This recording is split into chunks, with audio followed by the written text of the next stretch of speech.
family, your community for decades. Thank you all very much. And I think, Valerie, you're up next.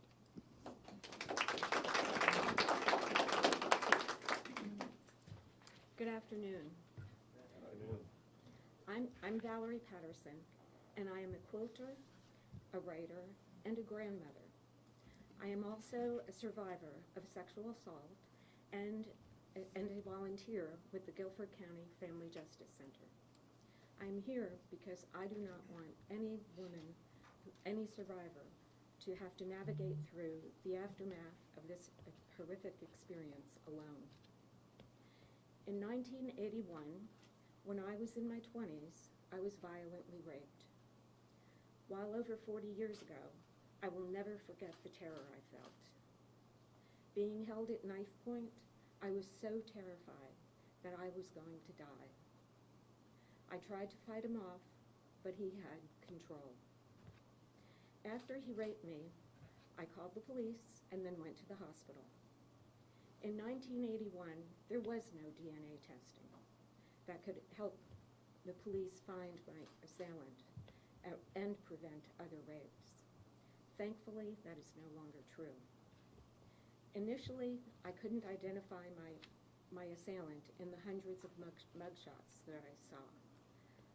I felt paralyzed by fear and trapped in my emotional turmoil. When he raped two other women. Fortunately, one of the other victims was able to identify him in a mugshot. I then identified him myself. Once he was in custody, the district attorney was our only contact.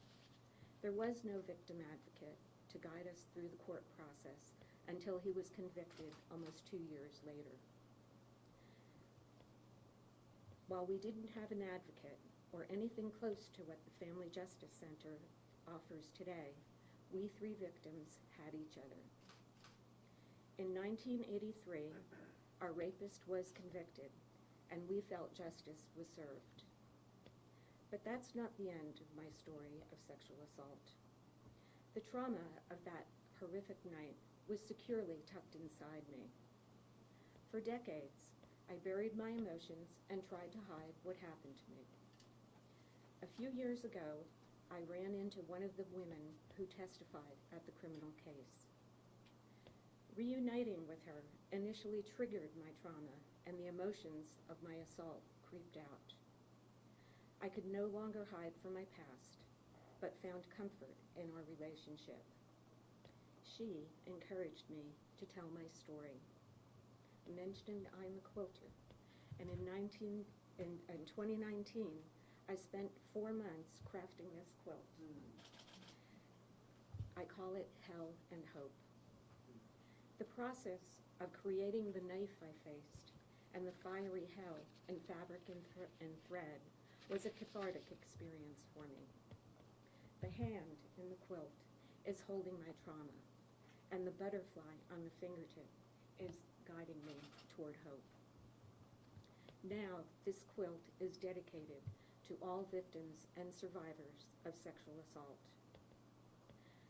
My journey included justice, which is not the case for every survivor.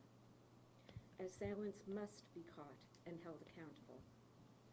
Collecting DNA evidence is key, but more critical is processing the rape kits, and I appreciate the backlog being taken care of.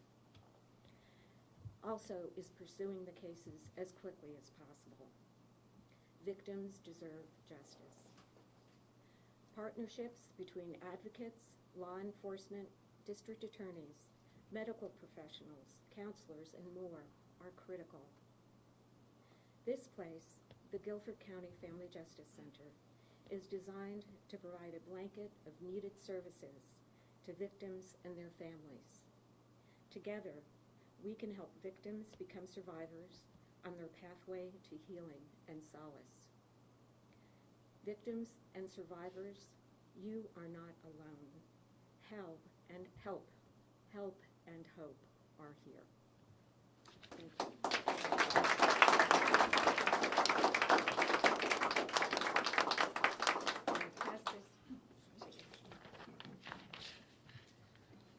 What a powerful story shared.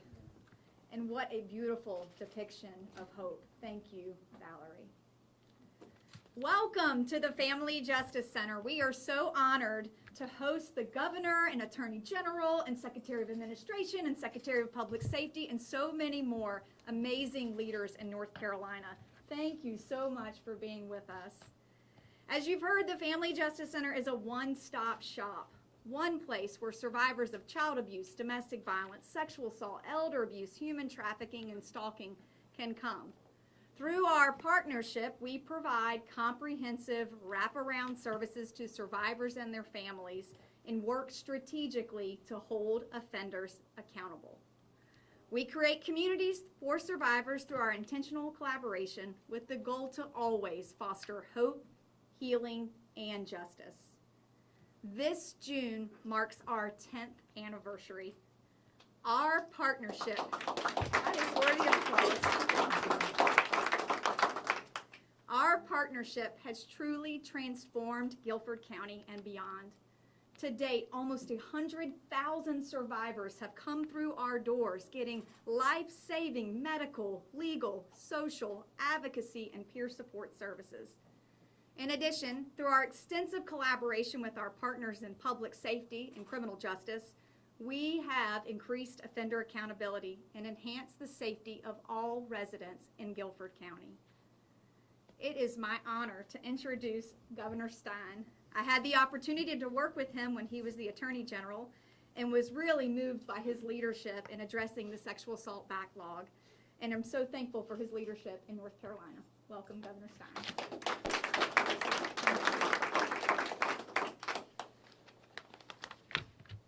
Katherine Johnson is an impressive human being. And in fact, I'm going to pat myself on the back because I had the wisdom to give her a Dogwood Award 2 years ago for the incredible services that she provides to the people of Guilford County. It was wonderful to take a tour of the Family Justice Center. Thank you for being here, Secretary Esparza, District Attorney Crump, Attorney General Jeff Jackson, my successor. Who is my successor? Jeff Jackson. Catherine, good to see all the distinguished guests and friends here who make such a difference in the safety and well-being of our people.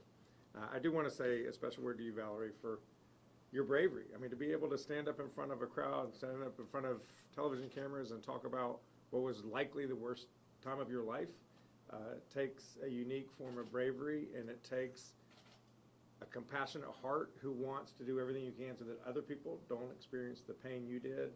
And your expression of your liberation from your pain is just incredible. So thank you very much. Thank you. There are so many organizations, so many partners in this building working together to provide wraparound support to people when they most need it. It's really an impressive thing to watch. If you are here, you can talk to a victim advocate. You can get help filing a restraining order. You can receive medical care. You can talk to law enforcement. You can find information about a shelter where you can go to be safe. Even more, the work that is done here to save lives and improve lives is truly impressive, and we all collectively thank you, Catherine, and the Family Justice Center. So let's do that. April is Sexual Assault Awareness Month. Approximately 80% of women at some point in their lives experience sexual assault or sexual harassment. 20% experience an actual assault. 3% of men experience a sexual assault. We have to take this issue seriously because all North Carolinians deserve to be and feel safe. Last year, as we've heard, we cleared the backlog of untested rape kits, what had been the largest backlog in the entire nation. We tested approximately 12,000 kits. Those kits were then connected to 2,700 hits in the CODIS database. And so far, there have been more than 250 arrests. And I want to underscore so far, because there's more work to be done. Every one of those hits is a lead. It takes a cold case and makes it very warm. We have to pursue those leads to make sure that we're doing everything in our power to find those perpetrators, hold them accountable, take them off the streets where they cannot hurt anyone else, and finally deliver justice to survivors. It was a bipartisan and collaborative effort that produced this achievement. Republican and Democratic legislators, district attorneys, law enforcement officers, scientists at the State Crime Lab, they all played a critical role in clearing the backlog. But I don't believe we would have been able to do any of it if it had not been for the advocates. The survivors of sexual assault, just like Valerie, bravely testified in the General Assembly about their experiences and the urgency of our finally tackling the backlog. It's because of their courage that we can bring justice to survivors and put rapists behind bars. Ending the backlog was only that first step. We need to pursue every lead that has been discovered. That's why in my budget, I've asked the General Assembly to fund a cold case unit of investigators at the State Bureau of Investigation. Here's the thing, our law enforcement is overburdened. They're stretched. There are sexual assaults that happened yesterday, that happened last week, that happened a month ago, and inevitably they have a higher priority than one that happened 15 or 20 years ago. But that doesn't mean we should not pursue those cases, and law enforcement are pursuing the cases, but we can help them if we have this specialized unit at the State Bureau of Investigation to work with local law enforcement. I intend to continue to do everything in my power to help law enforcement solve cold cases so that we can get offenders off the streets. It's never too late to hold a rapist accountable and bring justice to a victim of this heinous crime. In addition to the budget proposal, Secretary Esparza laid out the work that happens in the Department of Administration with our Council for Women and Youth Involvement. They fund sexual assault programs in 96 of North Carolina's 100 counties. They do critical and life-saving work, offering counseling, 24-hour crisis lines, transportation, and court and advocacy services. Like Secretary Esparza said, these recipients of the grants end up touching the lives of thousands of North Carolinians, including children and teenagers. Last year, the organizations did 2,500 group sessions for survivors, many of which, a quarter of which, were for children. We are proud to partner with the many nonprofits across the state toward these shared goals, including the North Carolina Coalition Against Sexual Assault, led by longtime champion State Representative Monica Johnson-Hostler. Each of us has a role in reducing the number of people who suffer from this terrible crime. That's why I am proud to proclaim April as Sexual Assault Awareness Month, so that we can raise awareness of this ongoing issue and commit ourselves to educating our communities to recognize it so that we can stop it. Let's all do our part to create a safer, stronger, healthier North Carolina where none of us live in fear of violence. It is my honor to sign the proclamation now.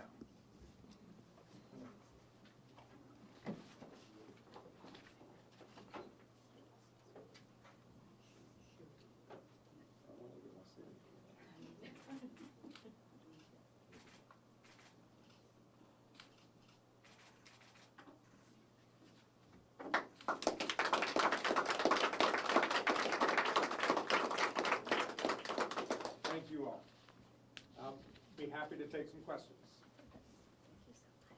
And you can direct the questions to any of us, and we're happy to do our best if there are any. Governor. Yes. Kevin Griffin, News and Record. Yes. I wanted to ask you about, it's one of the big news stories of the day, which is the tariffs going into effect nationally. Yeah. What do you see as the impact those will have on North Carolina, and does the state have any response plan for those? Yeah, well, I'm gravely concerned, like most everyone else. Tariffs will raise the costs on consumers at a time when folks are already struggling with things costing too much. Similarly, we have a lot of businesses that do a lot of exports. Agriculture, the #1 industrial sector in North Carolina, a quarter of all agricultural products are sold abroad. When you start a trade war, the other countries will raise the tariffs on our products, making it harder for us to sell to them.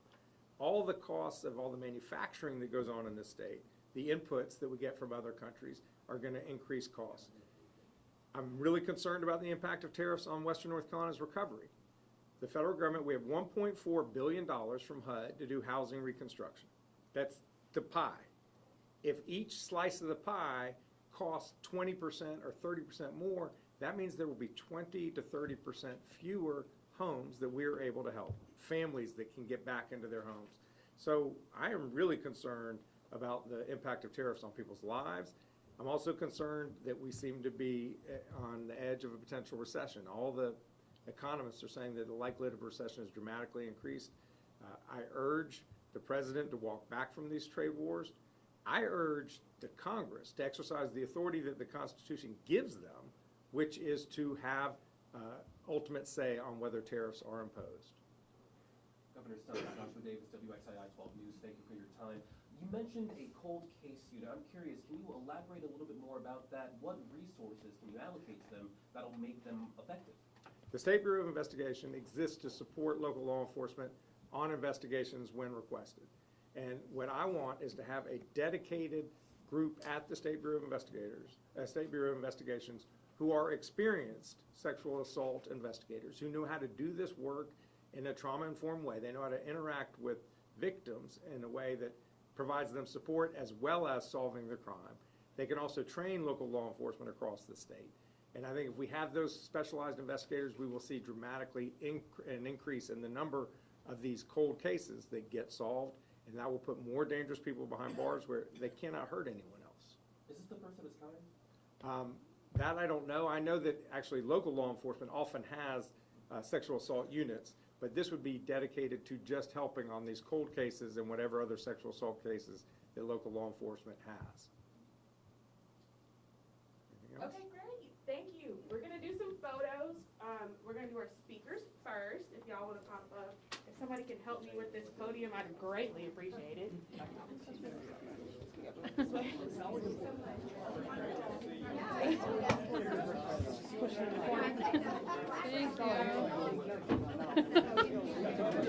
I would like to push it in that corner. That way out of your way. Okay. Thank you. Oh,